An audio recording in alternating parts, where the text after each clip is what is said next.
এন্টালিতে প্রৌঢ়ার রহস্য মৃত্যু। দরজা ভেঙে মহিলার দেহ উদ্ধার হয়। ছেলে কর্মসূত্রে বিদেশে, মেয়ে বিহারে থাকেন। কিভাবে রেখা সাহার মৃত্যু, তদন্তে পুলিশ। এন্টালিতে প্রৌঢ়ার মৃত্যুতে রহস্য কথা বলবো। প্রতিনিধি সান্নিক রয়েছেন সঙ্গে।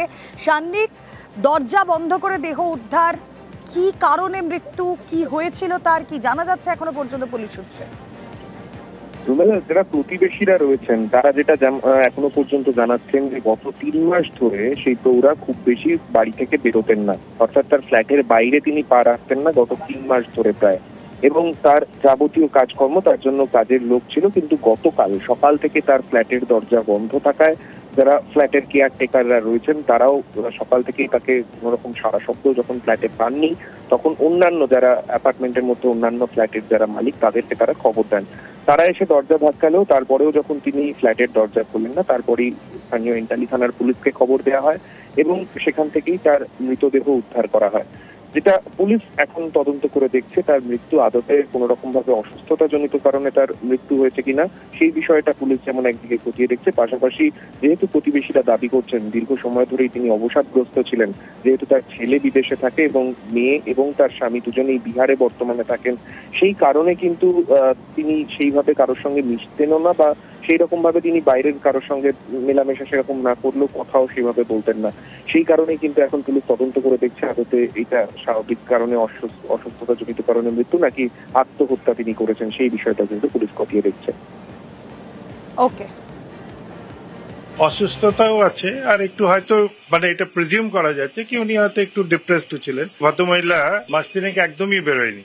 একটা ছেলে ভদ্রমহিলা সে বাইরে থাকে আর মেয়ে রিপোর্টেডলি বিহারে কোথাও থাকে। কমপ্লেক্সটা তৈরি হয়েছে বাসাবাস আরম্ভ হয়েছে 2015। তখন তো ছেলেও থাকতো, মেয়েও থাকতো। ওনারা one of the first resident এইখানে। মেমারিতে দুর্ঘটনা। একই গাড়ি করে ফিরছিলেন স্বামী এবং স্ত্রী, কিন্তু গাড়ি পড়ে যায়, তারপর স্ত্রীর মৃত্যু হয়। পরিবার বলছে যে না, এটা কোনো দুর্ঘটনা নয়, এটা আসলে স্ত্রীকে খুন করার ছক। কিন্তু কেন, কি বলছে পুলিশ দেখুন।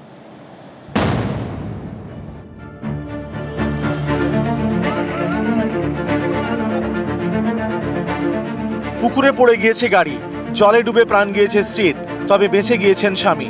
দেখলে মনে হবে দুর্ঘটনা, কিন্তু মেয়ের বাড়ির পরিজনরা মানতে নারাজ। তাদের দাবি এটা দুর্ঘটনা নয়, খুন। এই নিয়ে পূর্ব বর্ধমানের মেমারিতে জোর শোরগোল।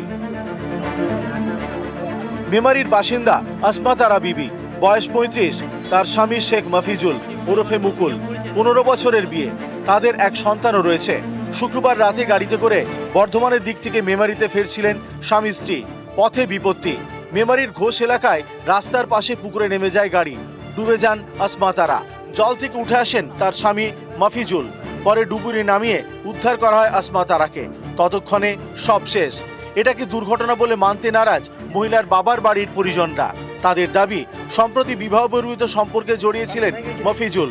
এই নিয়ে মাঝে মধ্যেই স্বামী স্ত্রীর অশান্তি হতো। পথের কাঁটা সরাতেই খুন করা হয়েছে। এটা দুর্ঘটনা নাই, ও গলা টিপে মেরে বাড়িতে ফেলে দিয়েছে।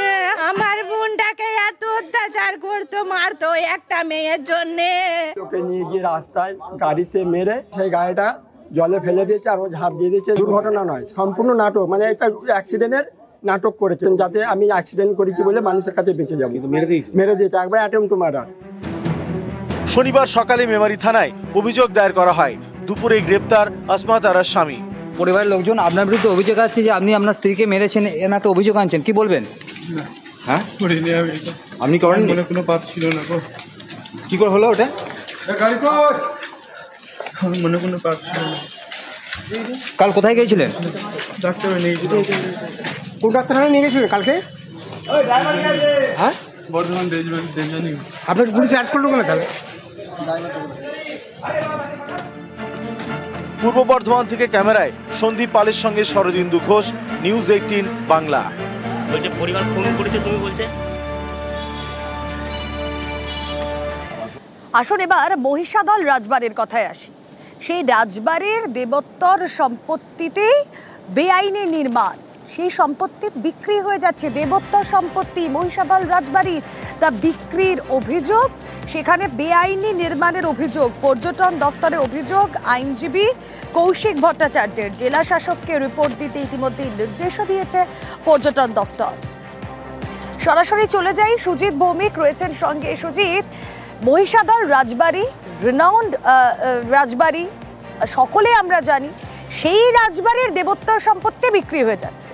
প্রথম প্রশ্নটাই এটা যে সেই রাজবাড়ির সদস্যরা কেউ কিচ্ছু জানতেন না, আইনজীবী কৌশিক ভট্টাচার্য অভিযোগ করলেন, তারপর হই হই রই রই পড়ে গেল।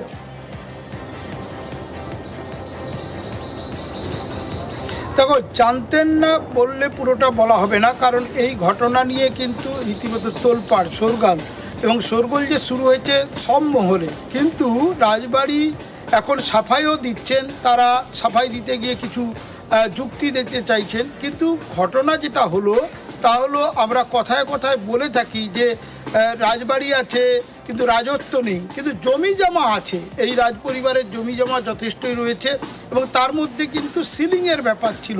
সেখানেই সরকারি যে বলা যায় হাতে চলে যায় জমি, কিন্তু জমি চলে গেছে আইনিভাবে, খাতা কলমে। ডিমার্কেশন না হওয়ার সুযোগ নিয়ে কি এভাবে অবৈধ নির্মাণ, অবৈধ কেনাবেচা চলছে, কিংবা দেবোত্তর সম্পত্তি হাত বদল হয়ে যাচ্ছে? এইসব প্রশ্ন তুলে কিন্তু সরব হয়েছেন আইনজীবী কৌশিক ভট্টাচার্য।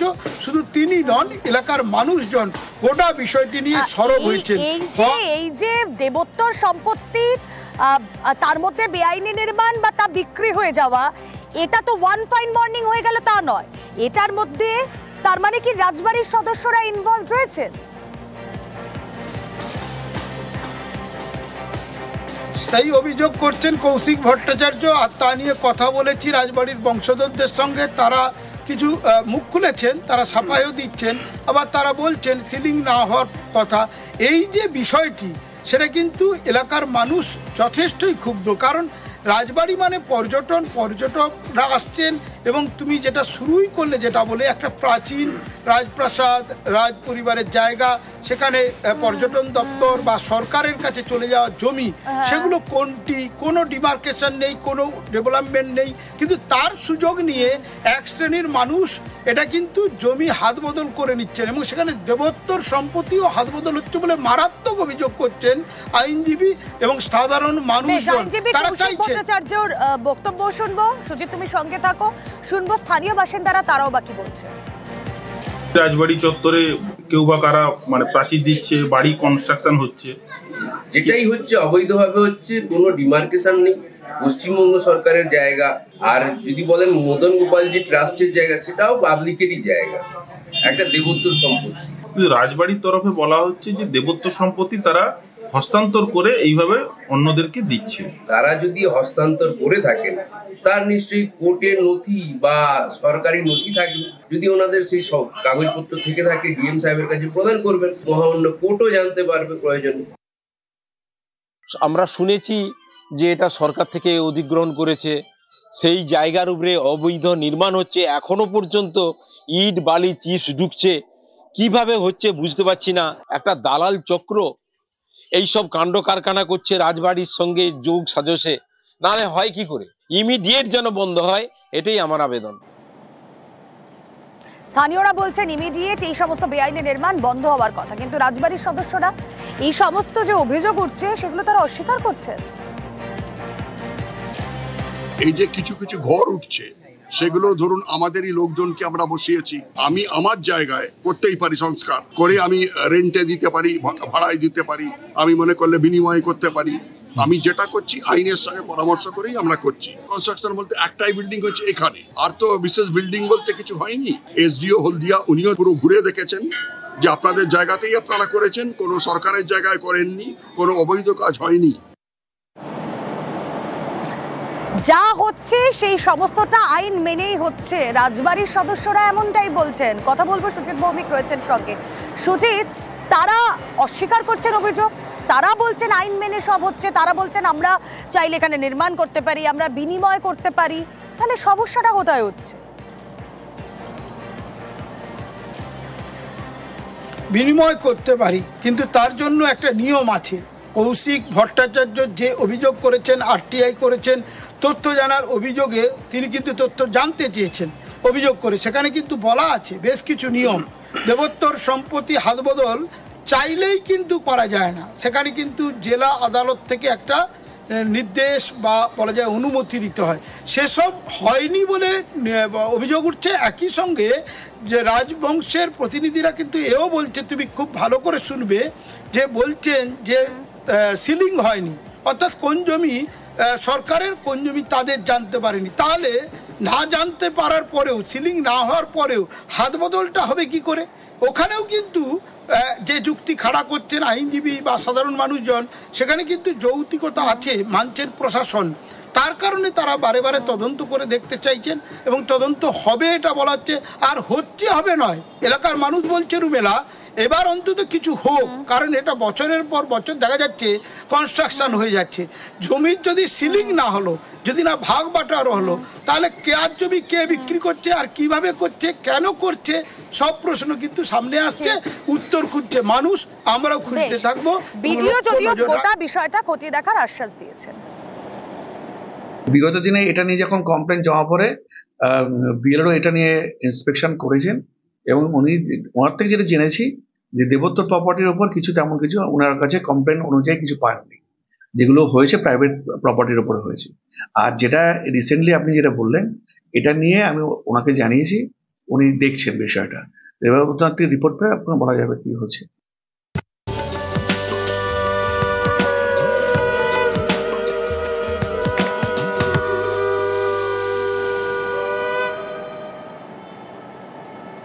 সিঙ্গুরের মির্জাপুরের মা আনন্দময়ীর মন্দির, এক সাধকের হাতেই এই মন্দিরের পুজো শুরু।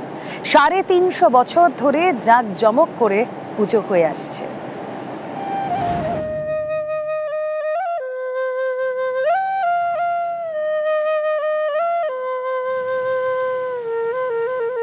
দক্ষিণেশ্বর মন্দিরের আদলে মন্দির। এই মন্দির হুগলির সিঙ্গুরে। মন্দিরে প্রতিষ্ঠিত মা আনন্দময়ী, প্রায় 350 বছরের পুজো। আমাদের বলরামবাটি এক সাধক ছিলেন, সেই সাধক এই মায়ের মন্দিরটি প্রতিষ্ঠা করবার জন্য উদ্যোগী হন এবং এখানে পঞ্চমুণ্ডির আসন তিনি স্থাপন করে এখানে একটা ছোট মন্দির তৈরি করেন। প্রতিষ্ঠা দিবসটাকে আমরা ধরে প্রতি বছর আমরা বাৎসরিক অনুষ্ঠান মহা সমারোহে পালন করে থাকি। সিঙ্গুরের মির্জাপুরের জগৎনগর গ্রাম, এখানে প্রায় 350 বছরের মন্দির। আগে মন্দির ছিল অন্যরকম, পরে দক্ষিণেশ্বর মন্দিরের আদলে নতুন করে মন্দির তৈরি করা হয়। এই নতুন মন্দিরে পূজিত অষ্টধাতুর পুরনো মাতৃমূর্তি। আগে ছাগ বলি হতো, এখন আর বলি হয় না, এমনি ফলমূল আদি বলি দেওয়া হয়। ভোগ এখানে খিচুড়ি ভোগ দেওয়া হয়, লুচির ভোগ দেওয়া হয়, হ্যাঁ, পায়ে দেওয়া হয় পরমান্ন বা ফল টলের তো আছেই। এখান থেকে পুজো বসবার আগে রাত 12টার পর আবার সেই মায়ের শ্মশানে ওখানে দিয়ে আসতে হয়, কারণ দিয়ে সব কিছু পুজো দিয়ে আসতে হয়। নিয়ম রীতি নীতি মেনেই আমরা সব কিছু এখন চালিয়ে। হুগলির সিঙ্গুর থেকে রানা কর্মকার, নিউজ 18 বাংলা।